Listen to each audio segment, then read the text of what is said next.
Women around the world are having fewer babies in what some are calling a baby bust. United Nations data showing birth rates fell by 2% in 2023 compared to the year before. The U.S. fertility rate falling to a record low since 1979. Other countries, including India, Japan, and Italy, also dealing with the same fertility crisis.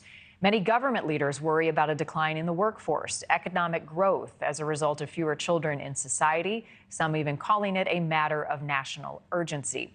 Board-certified OB-GYN Dr. John Marchand is with us. Dr. Marchand, thank you for your time. Why do you think this is happening? What are you hearing from patients about childbirth and the desire to have kids? Well, there's a lot of reasons this is happening. I'm certainly seeing it in my own population as a board-certified OB-GYN as well. One thing you've got is a higher prevalence of C-sections. The C-section rate in the U.S. is over 30% now.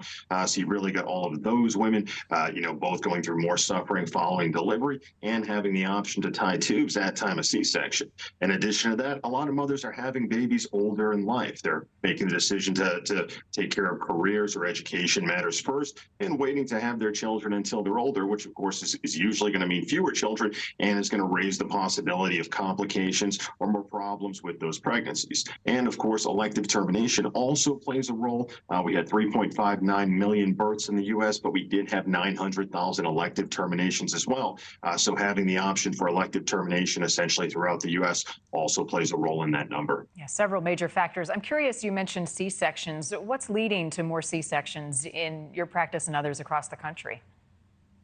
Well, unfortunately, the answer to that is just C-sections. We've had the ability to perform C-sections safely for the last 100 years. We're talking usually about babies that were just a little too big to come out. And once we get those babies out safely and they're healthy, well, those genes stay in the pool and they grow up to have babies that are just a little bit too big to come out again, unfortunately.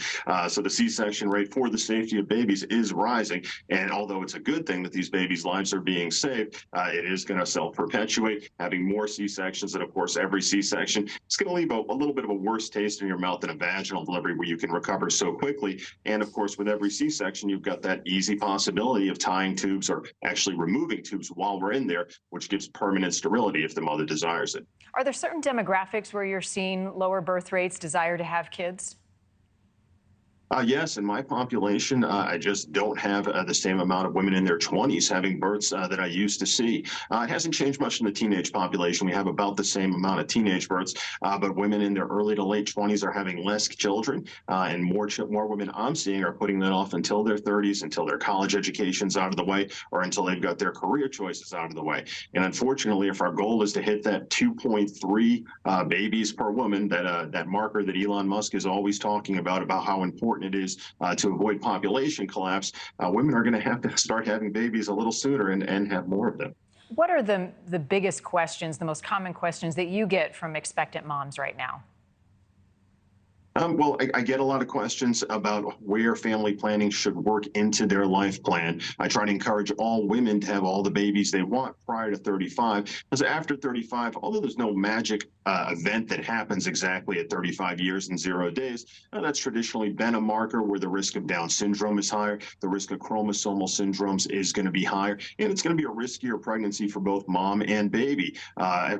Maladies of pregnancy like gestational diabetes, preeclampsia, gestational hypertension, those are going to affect older moms more. So I really do encourage all of my patients to have their children as early in life as possible and try to get all their children born before 35 if that's possible. Yeah, and find a doctor you know and trust who can give you a lot of that information that's so important as you make this decision. Dr. Marchand, thank you for your time. Appreciate it. Thank you for watching. Go to newsnationnow.com to find NewsNation on your television provider. And don't forget to click the red subscribe button below to get more of NewsNation's fact-driven, unbiased coverage.